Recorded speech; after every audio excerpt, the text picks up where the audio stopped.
May 12, 2015 meeting of the Fairfield Town Plan and Zoning Commission. First order of business is bills and communications and meeting minutes from April 28, 2015. Everybody had those? Okay. Move to approve. Motion to approve by Commissioner Jacobson. Second. A second by, I'm sorry, I missed. Who is that? Commissioner Francis. Second by Commissioner Francis. Everybody have a chance to look at those? Any changes, corrections, questions? No? Ready to vote? All in favor signify by saying aye. Aye. Any opposed? Abstentions? Minutes are adopted unanimously. Next item is new application to recommend a public hearing. 323 Fairfield Beach Road, special permit application for excavation and fill, and a coastal site plan pertaining to the repair and elevation of Penfield Pavilion in a zone. You have no doubt read a great deal about this project. The Board of Finance, the Parks and Recreation Commission, the Board of Selectmen, and the RTM have all now approved a plan to renovate, repair, and elevate Penfield Pavilion. The current plan to do so, however, requires bringing in more than 250 cubic yards of fill. Therefore, it requires a special permit for fill. Otherwise, the repair and lifting of the existing facility would not have triggered a required application to this commission. It's not a discussion about the methodology of the repair that has been much ballyhooed and talked about and discussed and debated for quite some time. It is solely for the fill that's required as part of that process. But it does require a public hearing pursuant to our regs.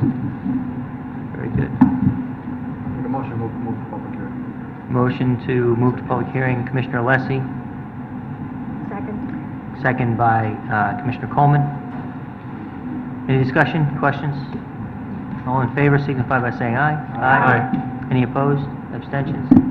It's moved to public hearing unanimously. Next item is old business, 55 Miller Street, special permit application of Vincente Sigueza for additions and alterations to an existing restaurant in the Center Design District. Okay, Mr. Chairman, we had a public hearing at our last meeting on this item. Additions to 55 Wine Bar and Restaurant located at 55 Miller Street is to move the bar from the one side of the building to the other and to change the entrance to the front of the building. Customers would then have to access the restaurant from the street rather than the parking lot, and it was discussed at the hearing by the applicant that they felt it was less dangerous to allow people entering from the front exit as opposed to the side. This renovation also would allow for better accommodating a handicapped patrons. This proposal is essentially an interior and facade renovation. There is a proposed 219 square foot addition to the front entrance area. However, this extension will not increase the current patron floor area. Therefore, the parking is consistent with what is required. The only public comment was relative to the number and location of the handicap space. It was recommended that the commission condition their any action on the applicant receiving an approval from the building official for the number and location of handicap spaces. And signage. Yep, and signage. That, Mr. Chairman, is what was represented at the hearing. Thank you. I'll make a motion to approve with the conditions stated by staff regarding handicap spaces and signage. Was that in accordance with the building department? Excuse Is me? that the building department that handles that? Yes. We're in accordance with the building department. Second. Motion to approve with conditions by Commissioner Alessi and seconded by Commissioner Jacobson. Yeah? Anything to say? No, I thought it was a good application. You know, they've always been good to the town of Fairfield. It's 55 degrees. I think they did a nice job on their renderings. And if they come in compliance with their handicaps, I can't see any reason why they deny it. I agree. Okay, Commissioner Jacobson agrees. Anybody else? Yeah, I agree. It was a well-presented application. Net zero increase in floor space, parking remains the same. It's an improvement to the parking lot and the access. So I support it as well. Okay. Any other comments? No? Ready to vote? Okay. All in favor signify by saying aye. Aye. Any opposed? Abstentions? It is approved with conditions as stated unanimously. Next item is 34 Sherman Street, Special permit application of Mark Andre for additions and alterations to establish an office within an existing building in the Center Design District. Okay, Mr. Chairman, also this was heard at our hearing at our last meeting. The intent is to expand and renovate 3234 Sherman Street to a mixed-use development. 3234 Sherman is a 1,222 square foot, two-story wood frame building that sits on a lot that's approximately 3,472 square feet. The intent of creating is to create an architectural office on the first floor while maintaining an existing residential apartment unit on the second floor. Mark Andre Architects LLC has 3 employees and will occupy the first floor and will operate the architectural practice Monday through Friday, 8 a.m. to 5 p.m. To house the architectural office, a complete reconstruction of the first floor is proposed. To bring the existing building to current codes, 2 small additions are proposed, one at the rear and the other at the easterly side of the building. A new handicap accessible ramp is shown on the southwestern side of the existing building, 2 parking spaces at the rear and 1 space on the easterly side, and the existing driveway to be widened. A new entryway, including a new 2-story staircase, will replace an existing open-air wood staircase and open porch. At the rear northern side of the existing building, a small 2-story addition is proposed, as mentioned, and will allow at the first floor space for office's new conference room, a small kitchenette, and storage space, and the second floor will include a new bedroom and porch and balcony. However, the residential unit will still remain as a 1-bedroom apartment. The proposed project requires 6 on-site parking spaces. As reported at the hearing, a variance of the Fairfield zoning regulations for 3 spaces was sought and granted in October 2014. The new proposed expansion calls for 3 on-site parking spaces, 2 spaces for the office, and 1 of these would be a handicap accessible, and 1 dedicated space for the second floor apartment. As represented at the hearing, also there are 3 additional off-site employee-paid parking spaces that are secured through our Town of Fairfield Economic Development Office parking program. The existing to finish the description of the improvement, the existing asphalt driveway and parking area are to be removed and replaced with new porous concrete pavers with grass open cells at the entry proposed parking area and driveway. The project includes minor regrading with the associated parking area and a small decorative fence above concrete block retaining wall abutting the adjacent property lines. Along Sherman Street, new street trees will be planted. The existing curb cut and concrete sidewalks will be widened, both those as required, recommended by the Town Engineering Department. That, Mr. Chairman, is what was represented at the public hearing. Very good.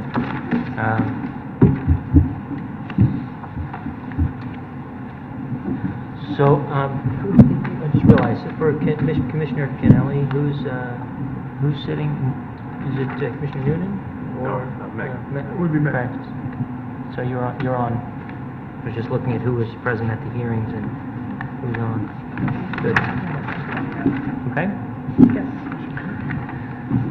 Make a motion to approve. Motion to approve by Commissioner Calvers Seconded. and second by Commissioner Coleman. I think it's a good application, it meets our regulations, it's going to, it's a good application, meets the regulations, I think it's going to spruce up that area a little bit. I like the design, I think it's a well-done application. All of the above, and the concern I had about the reduced number of parking spaces or the increased need for parking spaces with the flip to residential is eliminated by the acquisition of the off-site parking. So I think Right. it has only positives. Right, so we heard the testimony that they have assigned spaces in the public lot near the gazebo, town parking, and it's right across the street from the parking garage as well. So I don't think parking is going to be any kind of an issue. And Mr. Chairman, will that be Commissioner Francis? part of our approval, What? maintaining those in perpetuity? No, it's not part of our approval, but he has the several Public parking. assigned spaces in the public parking, and it's right across the street from a parking garage. And there's on-street parking, but, I Of mean, course, he has his waiver for just 3 anyway. yes, he does. I mean, he has a variance, so. Any other discussion? No? Ready to vote? All in favor signify by saying aye. Aye. Any opposed? Abstentions? Approved unanimously. Next item is compliances, 65 Hillside Road, compliance application of Patrick Misiagna to relocate Greenfield Farmers Market from 1950 Bronson Road in the Neighborhood Design District. Okay. I'm going to pass out 2 aerial photos to kind of share. Sorry, I only have 2, but just... the same one? They are identical, yes. You've got the survey. Yep. This Greenfield Farmers Market was originally approved in April of 1997, and since then has been run at 1950 Bronson Road, which is the adjacent parcel. You may remember on the last agenda that the Greenfield Hill Liquor Store was recently approved to relocate from 1950 Bronson Road to a portion of the building here at 65 Hillside. Well, the operator of the liquor store was also the operator of Greenfield Hill Farmers Market, so they're asking for that to be relocated. They indicate on their survey where the approximate location of vendor locations, their hours of operation. This is to run from May through October on Saturday afternoons only, as it has in the past. And I thought, it wasn't really clear from the survey, I thought that where the lawn area was, so I thought the aerial photo might help orient you as to whether or not you think there's sufficient room. If you're looking at that photo or the survey, if you're familiar with the market, it used to run in that grass, the lawn area between the 2 parking lots. That property is the property of 1950 Bronson Road, so they're proposing to relocate to the easterly lawn area of 65 Hillside. Unless there are any questions, that is all I have at this point, Mr. Chairman. As I understand it, it's where they're indicating vendor. Correct, where they show, I believe, 6 or 7 typical vendor locations around the side and rear of the building.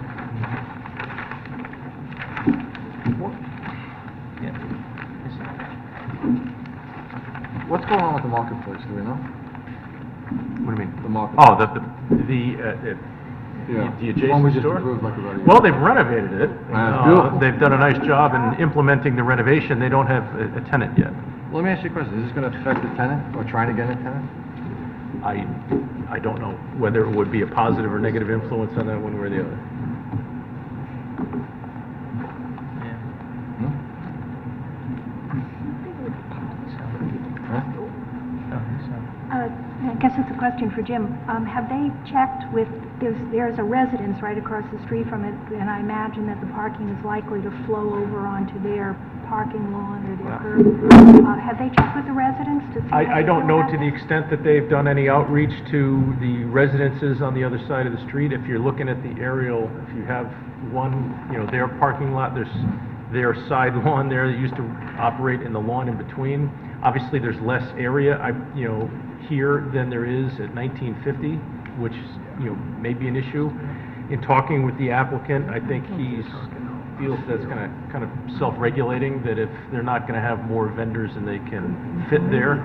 I don't know what the experiences have been on Saturdays when this is in operation. We haven't had any complaints since this has been in operation for a number of years at the next door location. I don't know whether folks would overflow park there, at 1950 versus parking in the street, but I don't have any reports of on-street parking in the past.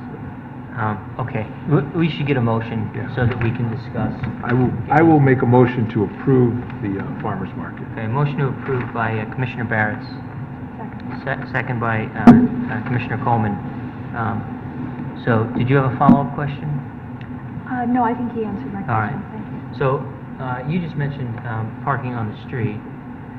Would there not be parking in the parking lot for this farmer's market any longer?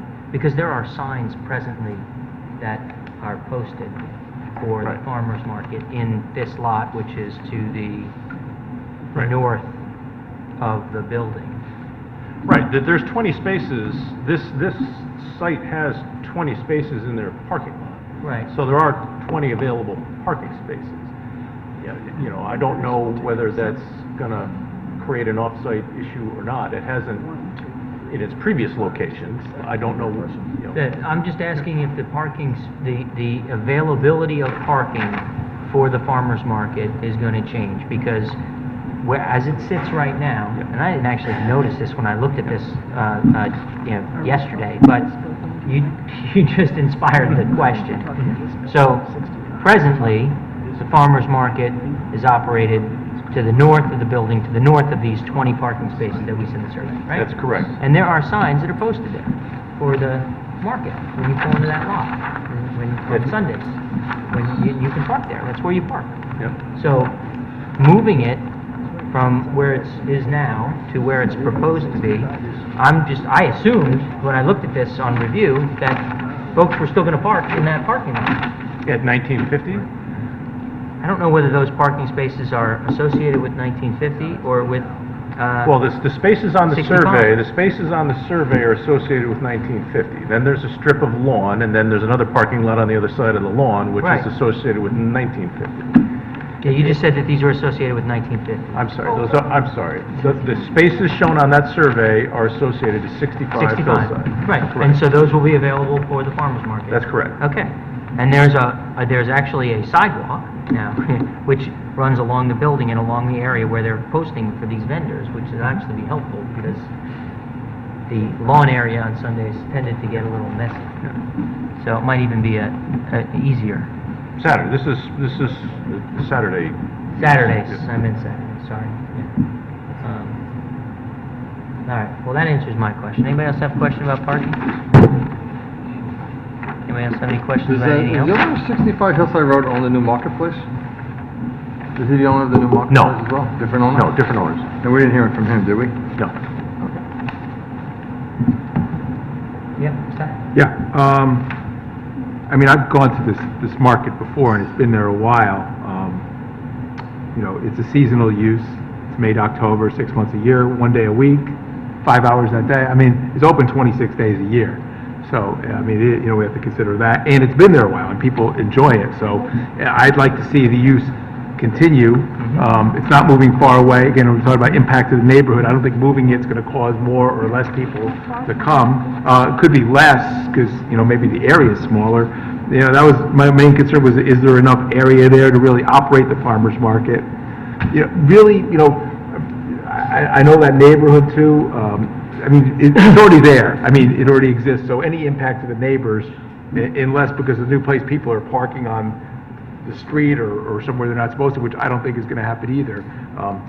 You know, I don't really see an issue with this application, you know, provided they have enough space to operate it. Yeah. Just one thing I'd like to add to that, which I didn't mention before. The previous application location was subject to a recertification process, so that's something you could consider here as well, is to making it subject to an annual recertification, similar to, you know, your outdoor dining conditions. We say it was, but we hadn't been doing it. Well, it changed from a 1-year to a 2-year recertification, but it was last recertified by our record, like in 2009. So it hadn't been recertified for the last couple of years. I think the thing with some of these uses that need recertification is they have to ask, and we don't. Whereas with the outdoor dining, basically we've taken that away. We decided to recertify them all together. They used to have to ask. We get an application Right. every week for that. I don't think we did that for farmers market or Right. daycare. We or- did for this, because this So- was the very first one the commission had seen, and that's why. And I think that's kind of, the thought, I think, then was if there were an issue, an unforeseen issue that came up, there'd be an opportunity to discuss it. There weren't any that came up, so the pressing need to recertify just, I mean, honestly, I go to this farmer's market. It's not heavily trafficked. There are always a couple of parking spaces.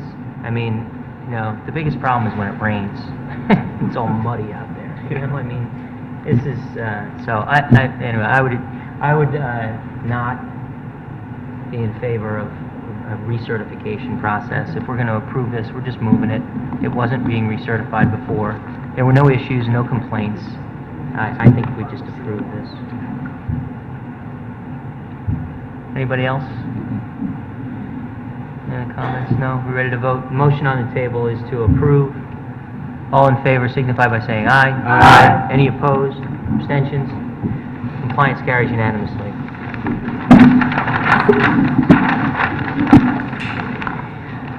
Okay.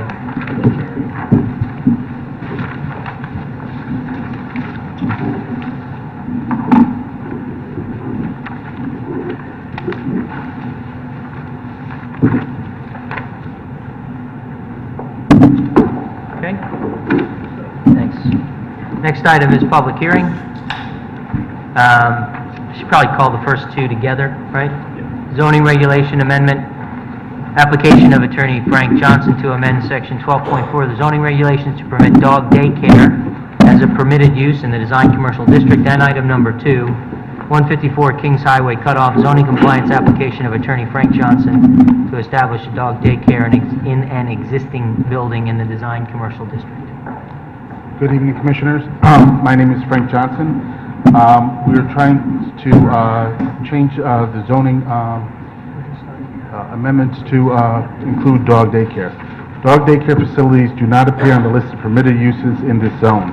We are first seeking to amend the use table to permit dog daycare businesses in the design commercial district. There is a growing demand for such services, particularly for couples where both members work and have pets. Owners drop off their pets in the morning and retrieve them at the end of the business day instead of leaving their pet caged up alone at home. There is no intention at all for this to be a kennel with boarding. It is strictly a dog daycare, dog sitting operation. Such stipulation can be attached to the use, no overnight boarding. Dog daycare use is regulated both locally and statewide through the Department of Agriculture. Animals will spend their overwhelming bulk of their day inside, with the average length being around 9 to 10 hours, compared to a kennel which is 24/7. Dog daycare is a safe, supervised activity for dogs during the day, much like a child daycare center. A benefit of allowing dog daycare in Fairfield is it gives pet owners an alternative to leaving their dogs at home, crated, kenneled, or locked in the house all day while they are at work.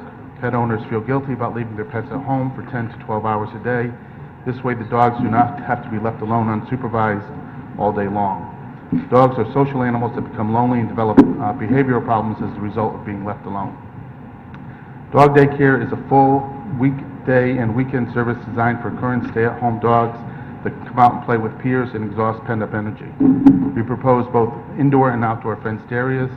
Daycare for dogs is needed so dogs have the freedom to play and interact safely and being supervised.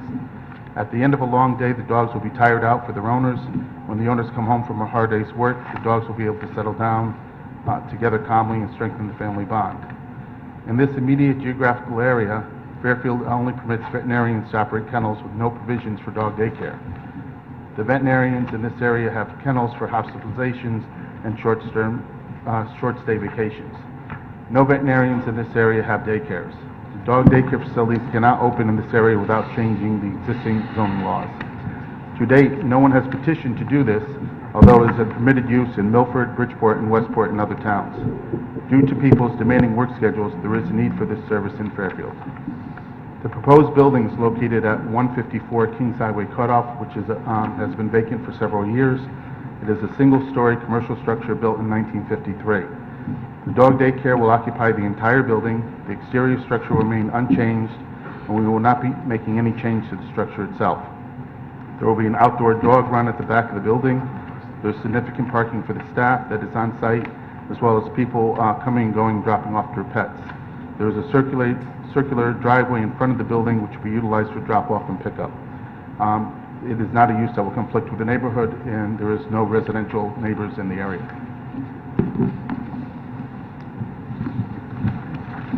Very good. Thank you very much. Is that your application? That is our application. Okay. Does anyone have any questions? Mr. Jacobs.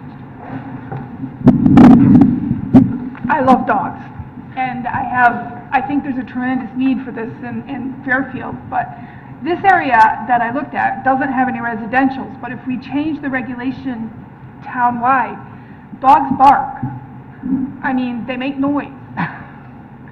That's my concern. It's not so much for this area, but it's for making it a town-wide. Well, we're not looking to change it townwide, we're looking to change it But if we in one change district. But if we change the amendment, if we change the regulation, Only in the design commercial district. Well, we do have we do have other design commercial districts. Correct, right. But as far as barking goes, the applicant, Cheryl Paul, who's going to be operating it, maybe she could address that. And I love Or dogs. give- There's nothing against dogs. All right, thanks. Just identify yourself. Thank you. Cheryl Paul, P-A-U-L. I have been involved in animal behavior for close to 30 years, and I specialize in particular with dogs and cats that have been traumatized. I can assure you that dogs bark. However, tired dogs and active dogs do not, because they are busy and/or they are sleeping. Likewise, I would be present at all times, and if there was any kind of barking, I could put a stop to it immediately.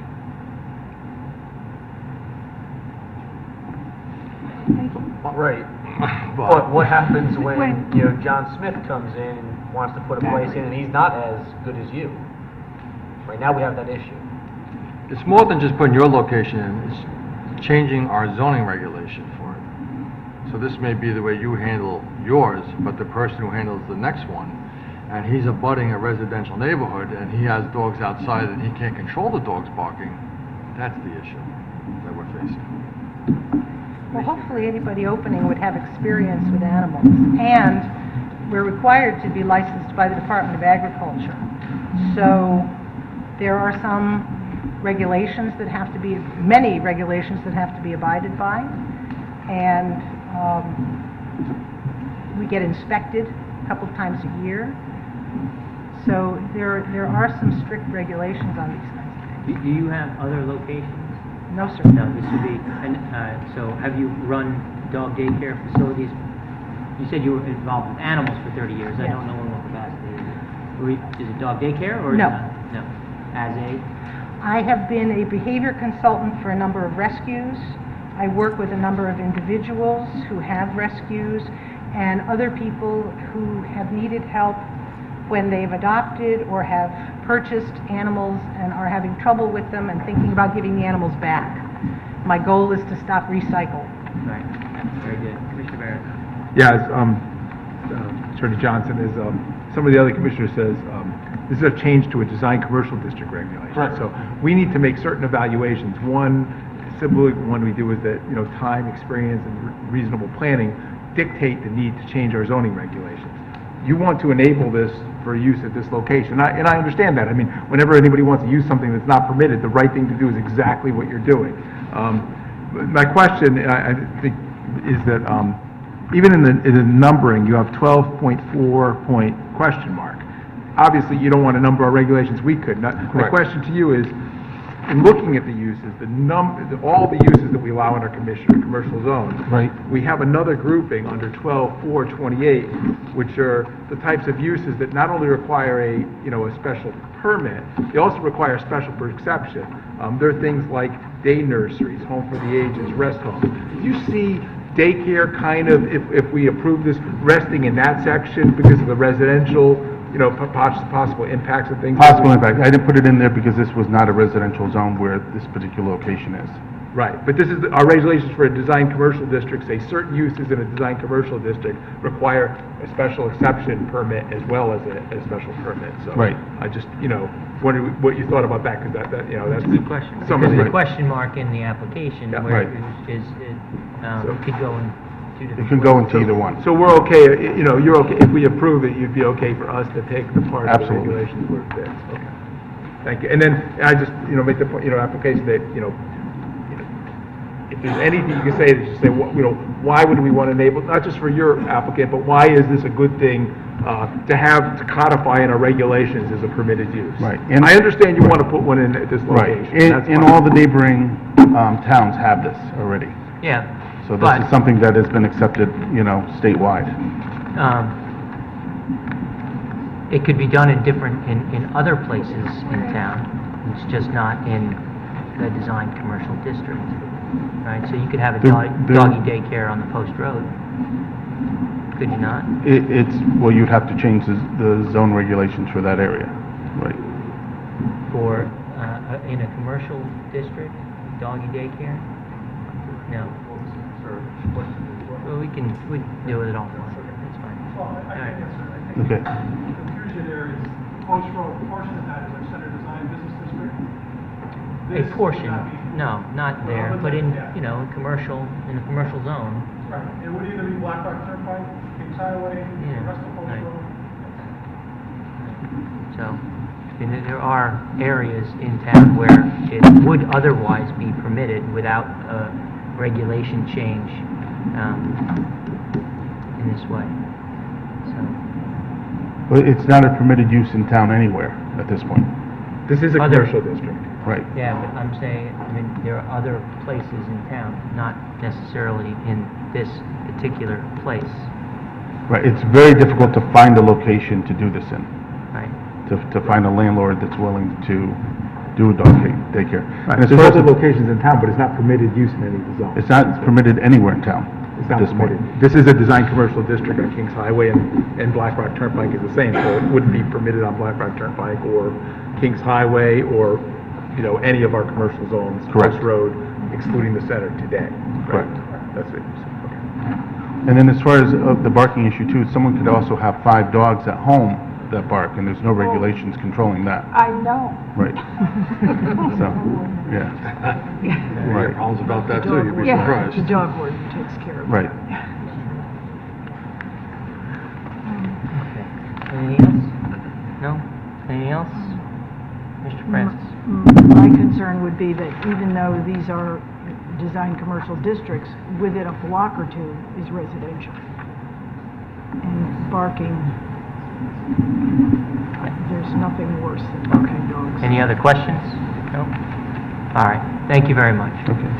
We do have people here that would like to speak as well. Right, I'll go to public comment. I mean, do you have witnesses you want to call, that you want to No, call no, just individual?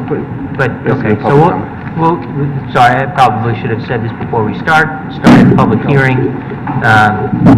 For those members of the public that are here to speak on a particular application, we'll have the applicant make their presentation. We'll go to public hearing where everyone who wants to will have an opportunity to speak. There's no time limit, but keep your comments germane to the application. Once public comment is finished, we'll go back to the applicant. The applicant has what's called a rebuttal. When you're finished with your rebuttal, the hearing is closed. The applicant gets the last word. Okay? Also, there is a letter in support, I just want to make the chairman aware. I think we have that. I think From we got Loretta that. J. That copy, no? Correct. Is that from That was in the record. Loretta J? Correct, that was Yes. just submitted today. Yes, so we have that, and that's in the record. Correct, thank you. Okay, thank you. Is there any member of the public that wishes to be heard on this? Yes, please. Come up and take the mic and just identify yourself. Hi, my name is Justin Beck. You can pull that up, yeah. Thanks. Hi, my name is Justin Beck. So I lived in Los Angeles for many years, and while I was there, one of the things that I accomplished was to help start 2 dog daycare businesses, both writing the business plans and help raising the money and getting them started. I know Los Angeles sounds like a city, but we're talking about communities within a city. One of them was Playa Vista, another one was Venice. Of course, these issues always come up about barking, and that was also an issue there. And it can be overcome, it's just a matter of applying oneself appropriately with proper fencing and limited space on the outdoor areas. So there's a very successful business in Los Angeles, it's thriving. I did this back 15 years ago, and the businesses are still operating. And it's a great boon to a community. I think it would be a great boon to Fairfield to have this here. Reason being that people, as you know, treat their animals equal to or better than some of their children in some cases.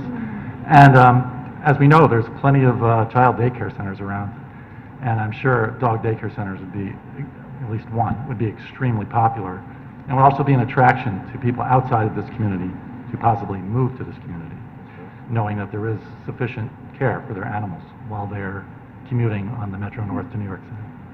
Thank you. Thank you. Anyone else wish to be heard? Members of the public? Yep, come on up. You need to pull it down now. Height challenged. Good evening, Commissioners. My name is Sharon Leophany. I'm a Fairfield native, a homeowner, a former dog owner, and a lifelong town resident.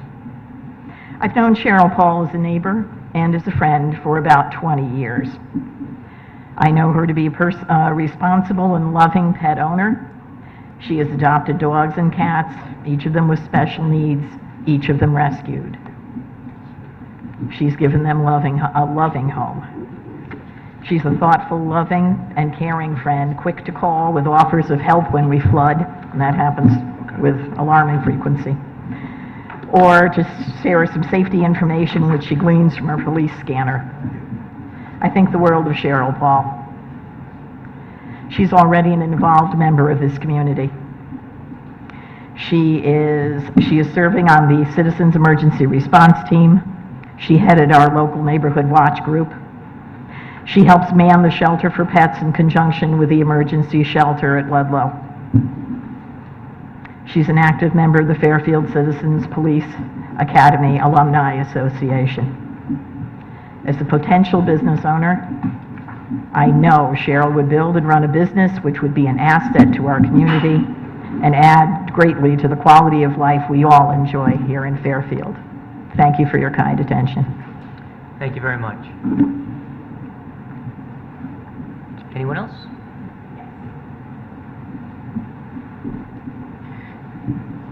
Good evening, everyone. I'm Jennifer Hochberg, 232 Churchill Road. I am also on the RTM for District 7.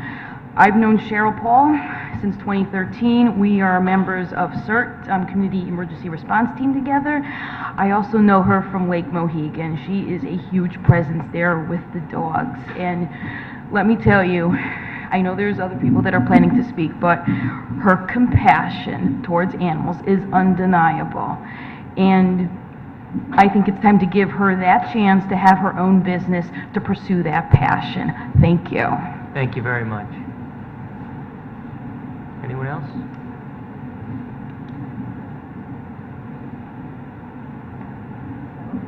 My name is Rebecca Bloom. I'm both a pet aunt and looking to be a potential pet owner myself. I've known Cheryl for many, many years, literally probably my whole life. She has been helpful to my sister when the dogs were needing some training, and I know that this kind of business is needed in this town. And my mom's living in Virginia. They have a wonderful daycare. When we went there because of allergy issues, the dog couldn't stay at my mom's house, and the dog was well taken care of in this daycare. I did not hear any noise issues, and it's right in the heart of like a busy commercial district. So if you do it right, it can be done and not have all that noise. I think it'll be a wonderful addition to this town, and I think it'll be something that people will really use and love. Knowing that I want to adopt a pet, knowing that I have a place I could potentially drop this pet off if I go to work and not leave it home alone is a wonderful thing. So, all right, that's me. Thank you very much. Anyone else wish to be heard on this? No? Going once, going twice? Okay. Attorney Johnson, if you have anything to say, although, you know, some would say quit while you're ahead. Right. Exactly. Yes, Commissioner. I have a question for Attorney Johnson. No, just before, you know, the chairman closes the hearing, I just wonder, you as representing the applicant, would you consider, you know, I was reading through the text amendment, and you did, you know, apply certain things about the fencing and the inspection, and that's all good, but would you consider a condition, or if we reworded the text amendment, tweaked it, that the use not be adjacent to a residential zone? That would be fine. We have no objection to that. Okay, thanks. Anybody else? And I didn't mean to. No, Any other questions? No? All right, all set? All right, very good. Thank you, and I'll close the hearing on this item. The next two items I'll call together as well. Zoning regulation amendment, application of William Leopold to permit driving schools as permitted in a neighborhood design district, and 1495 Black Rock Turnpike, zoning compliance application of William Leopold to establish a driving school in a portion of an existing building in the neighborhood design district. Good evening, everyone. My name is William Leopold. I purchased 1495 Black Rock Turnpike, I guess it was in 2010, and I brought my tenant along that wants to move into the space. It's about 1,000 square feet. So I think he should explain exactly what his operation is, and I think it would be a good thing for the neighborhood. It would definitely be a desirable good under 12.5. Terrific. Okay, thank you. Just identify yourself for the record. Hi, my name is Steve Moschel. I'm the owner of Fresh Green Light Driving School. I'm also a Fairfield County resident. We currently own and operate, my wife and I, driving schools in Greenwich, Darien, Wilton, Rye, New York, and we are looking to expand into Fairfield. We found a great location in Bill's building, and the primary use of the building is as a classroom. And if you guys have gone through this with any of your children, you know there's 15 classes that you must attend. So the primary use is for classroom, and then the driving lessons are actually done at the home or the school. So from a parking standpoint, there's no real issue with the building. But that's the primary use of the building, and again, we're experienced operators certified by the Connecticut DMV, and looking at this particular part of Fairfield because it's underserved from a driving school perspective, and want to give parents in that area a convenient place to go and pick up and drop off their kids. So. Okay, thank you. Commissioner Jacobson. As I said at a previous meeting, in the long time ago, there already was a driving school there, because that's where I went to learn to drive, so I can see this fitting in there. Okay. Any questions? No, no questions. Commissioner Barron. Yeah, just again, this use would be permitted. We have driving schools in our other districts. It's not explicitly permitted. Our neighborhood design district explicitly states even every type of retail use that can be, because it's not just this location. Again, there's 12 districts around town. So, just talk to why that, Why this is just here. Again, Stratfield, Southport, Greenfield Hill, all examples of neighborhood design district. I understand you want to put one in this location, but why does responsible planning dictate that we have that in our neighborhood design districts? No, it's a very good question. I mean, the fact of the matter is driver education was in all of our public schools up until a short time ago. So it was a child enrichment, a teen enrichment program that we provided our kids in all neighborhoods in the school. It just happened to be in the public schools. As the budgets have gotten cut and more public schools don't want anything to do with driver education programs, they've allowed companies like us to flourish. But it's definitely something that I would welcome being offered in any of these neighborhoods in Fairfield. It's something that all of our children need to go through and learn. It's an essential skill. So I think it fits very well in the neighborhood uses as well. So the definition of that district is actually important too. The uses permitted in that zone, they're really limited to those which will primarily serve the local neighborhood and are consistent with the purpose. So you're saying that you're saying that this would be, these would be convenient to the people that live near there to be able to use a driving school. Absolutely. If parents could allow their children to walk to 15 classes instead of having to drive them, they'd be thrilled. Thanks. I have a question. And from my standpoint, I haven't had too many people banging on my door, so I've had that space vacant for over a year now. So, I think it's a great use. I think it's great for the neighborhood, and, I'd like to. Okay. Commissioner Cole. I sent my children to driving school, so I totally endorse the concept. I have a question, though. Since the attendees, by definition, don't know how to drive, you're not going to have a parking issue, but do you have a drop-off issue where the chauffeurs for a class full of attendees all need to pull up at the same time and unload, and then pull up at the same time and reload their kids? Yeah, typically. I mean, the classes are anywhere from 10 to 12 children usually, and the interesting thing about our business is we're very complimentary to the tenants in his building because our classes tend to happen in the evenings and on the weekends when the tenants aren't there, and they tend to be low traffic times both on the road as well as in parking lots. So we've not had an issue with any of our other locations in terms of a backup for pickup and drop off. Thank you. Thank you. Anyone else? Thank you. Thank you very much. So stick around until after public hearing, if any, and you can have a rebuttal. All right? Is there any member of the public that wishes to be heard on this? Don't go away too far. This could be quick. I'm just teasing. I'm in a good mood tonight. All right, nobody wants to be heard? We're all set. Thanks very much, okay? I'll close the public hearing on this.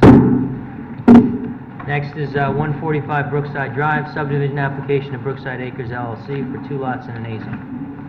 Mr. Chairman, members of the commission, for the record, my name is Bill Fitzpatrick. I'm an attorney in Fairfield with the law firm of Fitzpatrick, Frey, and Bologna. We have offices at 1735 Post Road. I'm here this evening representing Brookside Acres LLC, members of which Lou, Ray, and John Panaguti are here with me tonight. The property in question is located on the southerly side of Brookside Drive, just east of the intersection of Brookside Drive and Pansy Road. This property is located in the Residence A zone, contains 1.88 acres, just short of 2 acres. The intent of the applicant is to subdivide this property into 2 building lots. Minimum lot area requirement, as you're well aware, in the Residence A zone is 9,375 square feet. In this application, proposed Lot A, the upper one on this map, contains a net square footage of 40,460 square feet, and proposed Lot B contains a net square footage of 34,299 square feet. As such, each proposed lot is more than 3 times as large as the minimum lot area in the Residence A zone. Intent of the applicants is that the proposed lots will be utilized for the construction of single-family homes of a size and scale which are compatible with the surrounding area. The applicant did make application to the Zoning Board of Appeals and received approval from the Zoning Board of Appeals for a reduction in the minimum square for Lot A from 75 feet to 55 feet. In addition, the applicant received approval from the Zoning Board of Appeals as to Lot B for a reduction in the minimum square from 75 feet to 45.82 feet, and a reduction of the required frontage from 75 feet to 38.08 feet.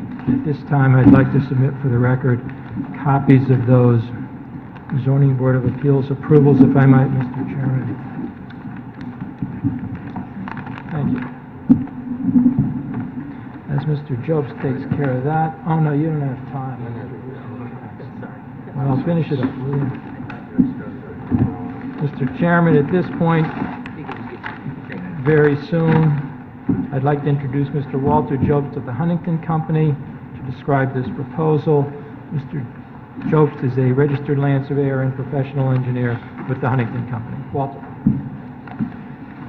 Good evening. For the record, my name is Walter Jobst. I'm a licensed professional engineer and land surveyor in the state of Connecticut, employed by the Huntington Company, which has offices here in Fairfield. Subject parcel is located, as Attorney Fitzpatrick said, south side of Brookside Drive, east of Pansy Road. Comprises approximately 1.8 acres, generally sloped from Brookside to the south to the rear of the lots, and is located in a Residence A zone. Our proposal is to divide this 1.8 acres into 2 Residence A zone building lots. As Attorney Fitzpatrick had mentioned, there's a waiver been granted for the squares, and in all other regards, the lots conform to the town zoning regulations. Again, I'd like to emphasize that each of the lots are over 3 times the minimum lot size, 3/4 to almost an acre in size. Each lot will be serviced by sanitary sewer, public water. We have proposed, as part of our development, several underground detention recharge systems that will handle the runoff from the houses and the driveways. They will retain on site the first 1 inch of rainfall from the drive and the house, remain on site. They also are sized so that there's a reduction in the 2-year post-development storm to a 1-year pre-development rate, and that's in compliance, as you are familiar with, the DEEP Connecticut Stormwater Quality Manual. All other storm events will be reduced below their existing conditions. We've received an approval from the Conservation Commission, and as part of that approval, we will be constructing a manhole over the existing storm drain in Brookside Drive and diverting some of the low flows of that drain in and through our property and discharging to the wetlands that is located to the south of our property and comprises 7 or 8 acres. As part of our plan of development, we have reviewed the stopping site distance for both driveways. For eastbound traffic coming from Pansy Road, where they're governed by a stop sign, the 85th percentile speed is 26 miles per hour. That gives us a SSD requirement of 173 feet. Our shortest distance that we have is 193 feet for the westerly driveway and close over 200 feet for the easterly driveway. For the westbound traffic coming from Black Rock Turnpike, the 85th percentile speed was timed at 34 miles per hour. That requires a SSD of 235 feet, and our shortest distance is 363 feet. That's from the easterly driveway. The westerly driveway is 385 feet. Mr. Jobs, were those speeds measured, or is that just the posted speed limit? Those speeds were measured. Okay. I think you're gonna address that later. I think Mr. Fitzpatrick will introduce additional evidence for that. But they, Frederick Clark Associates, were hired to do a traffic study on that, determine the speeds, and those are the 2 figures that they came up with. Is Frederick Clark somebody from there gonna speak to this tonight? I know they submitted a report. Mike Galante is not available this evening. He's got prior commitments, so you're going to submit a letter. Mr. Fitzpatrick will address that. My next question, I just have one more question for you. Has the town engineer reviewed the site distances here? Yes. I have been in contact with Laura Pooley at the engineering department on several occasions regarding this. I've gone over that. Several of the things that she would like us to do, which we were more than happy, is to remove this portion of the existing stone wall and to clean the vegetation in front of Lot A, between the edge of pavement and our street line to enhance the visibility to the west. Is that obstructing the sight line at the moment? No, it is not. So she's interested in a little bit more. A little bit more, just breathing room. Correct. So I've been over that with her, and is that anywhere in our record? Do we have her report? In your... Because I didn't see that. Okay, well, all right. I'll pass it down so you can read it. I thought this was in the record. We do have an email from Laura in this second line from the bottom, if you want to take a look at it. I apologize if you don't have that. I thought it was forwarded. Hi, Jim. I have a copy of... Well, it's in the record. My apologies. It just didn't make it into the packet. You don't have hard copy. Right. Yeah, didn't make it into the packet. I thought I either emailed it or... Yeah, I mean, our regulation standard is sightlines as approved by the town engineer, so regardless of what Mr. Jobs or Mr. Galante says, the town engineer is the authority we go to. Yard drain proposed. Second line from the bottom with respect to the site. Right.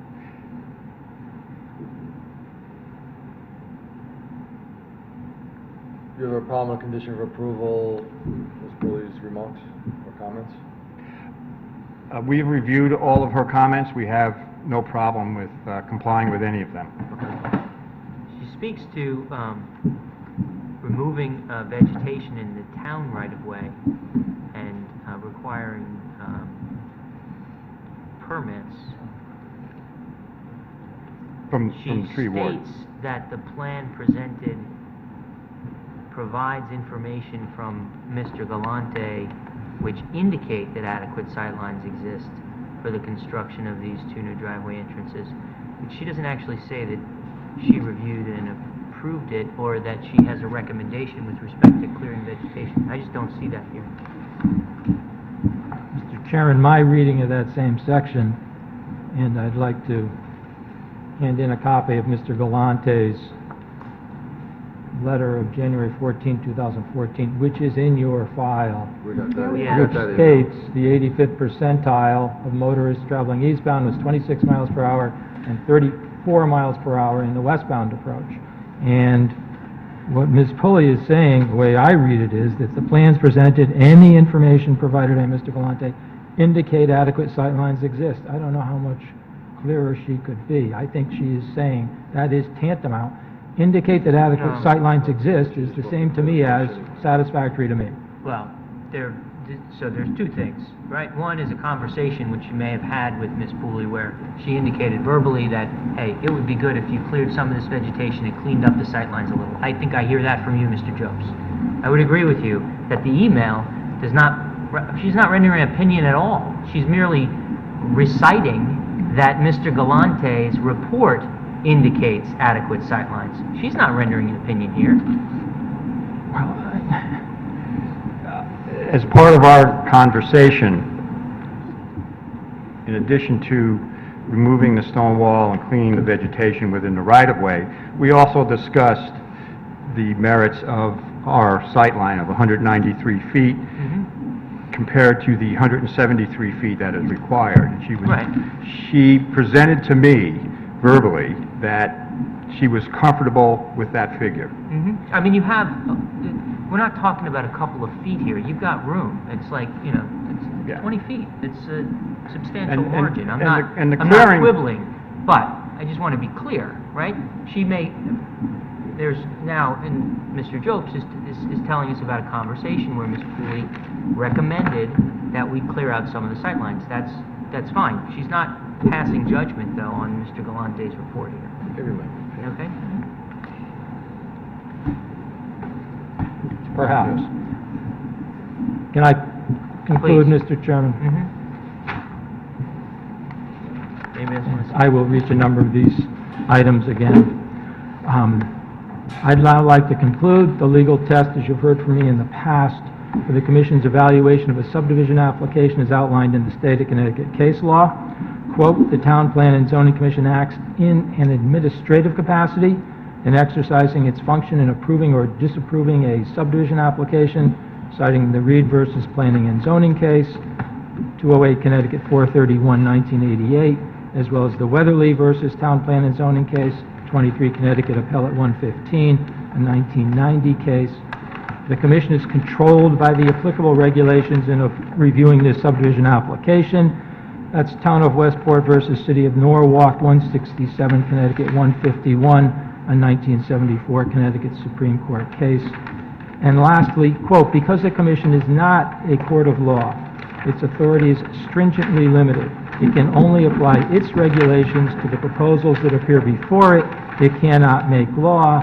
Again, that's the Weatherly case. And then finally, the case of Garrison versus Planning Board of the City of Stamford, 66 Connecticut Appellate 317, a 2001 case, states, "At the outset, we note that the Commission acted in its administrative capacity.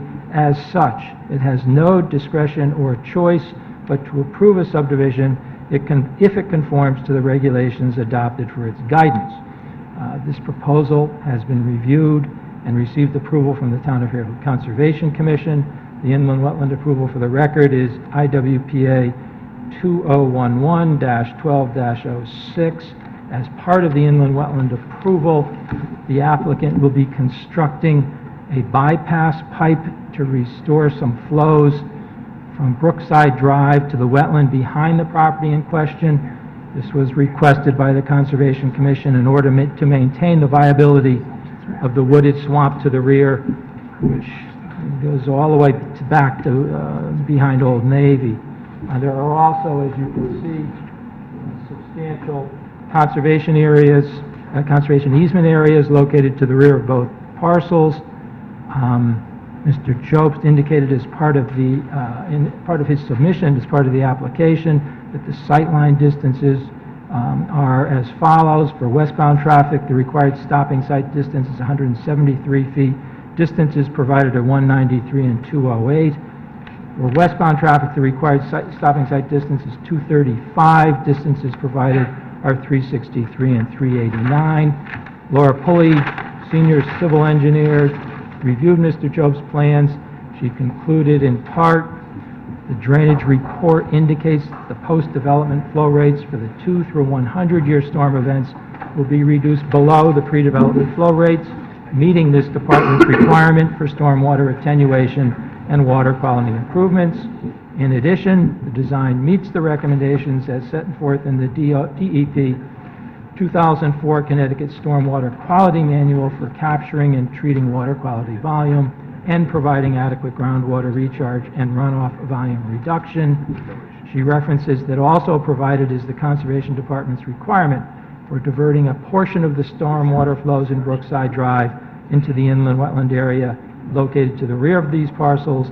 And then lastly, she concludes, the plans presented and information provided by Michael A. Galante of Frederick P. Clark Associates indicate the adequate sightlines exist for the construction of these 2 new driveway entrances. Before you move on. Yes. She also recommends that the yard drain proposed near driveway apron on Lot A be constructed with a 2-foot deep sump. That's true. And we have absolutely no objections to that. Okay, condition of approval, or you... Condition of approval is fine. She says a detail of this structure should be shown on the plans.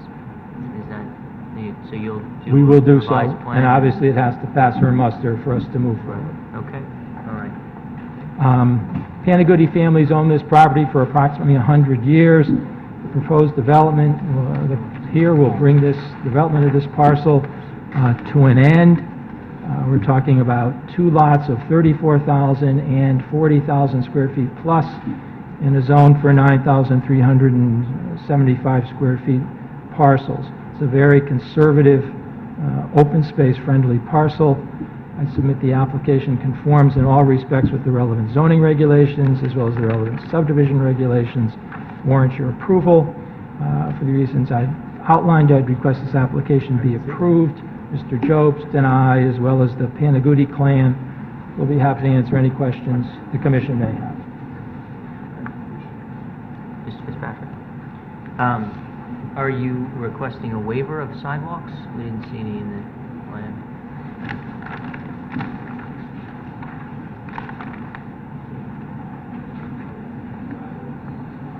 It's a requirement. Thank you. Well, Sidewalks at all along here, down to Derrydale, until up here. Certainly nothing wrong.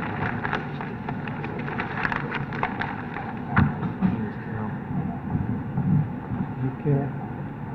We'll put them if the commission would like them, Mr. Chairman. I did not request a waiver in writing the way it's normally done.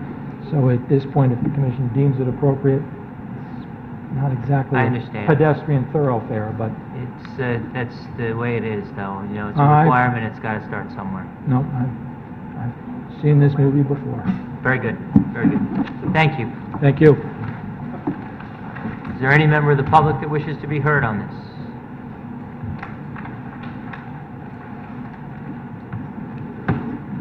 Yes, sir. Just state your name for the record. Sure. My name is Keith Butler. I live at 340... Yeah, I know, it's moving on. Yeah. I live at 340 Pansy Road. I've been there about 5 years. And one of my concerns since I moved there was what was going to happen to my backyard to the northern exposure. It's been a vacant lot.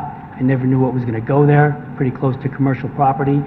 So from that perspective, I'm more than happy to see 2 quality homes be built there that are consistent with the neighborhood. That's pretty much it. Very good, thank you. Thank you. Anyone else? Hi, my name is Steve Ballou. I live at 320 Pansy Road, and I agree with Keith's statement. You know, we've been there for 4 years, and this potential development of these 2 homes will bring closure to the neighbor and finality to the structure of the neighborhood, and I wholeheartedly agree with the proposal. Thank Perfect. you. Thank you. Anyone else?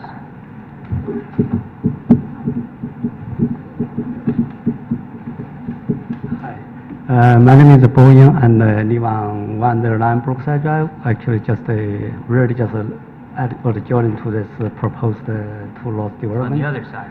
Yeah, on our side, and I kind of agree with Steve and the kids, basically, if we just put two lots there instead of some other things could happen in the future, then probably better to keep the value of the neighborhood. Thank you very much. Anyone else? Okay. No more public hearing, no more public comment. Attorney Fitzpatrick? I just note, Mr. Chairman, it's unusual for people to come out and speak in support of applications before this commission, much less on the last agenda item, and I think it's indicative of the merits of the application. And with that? And the quality of the presentation. Yes, there you go. There you go. That's the most important part. All right, I'll close the public hearing on this item, and I'll adjourn the meeting.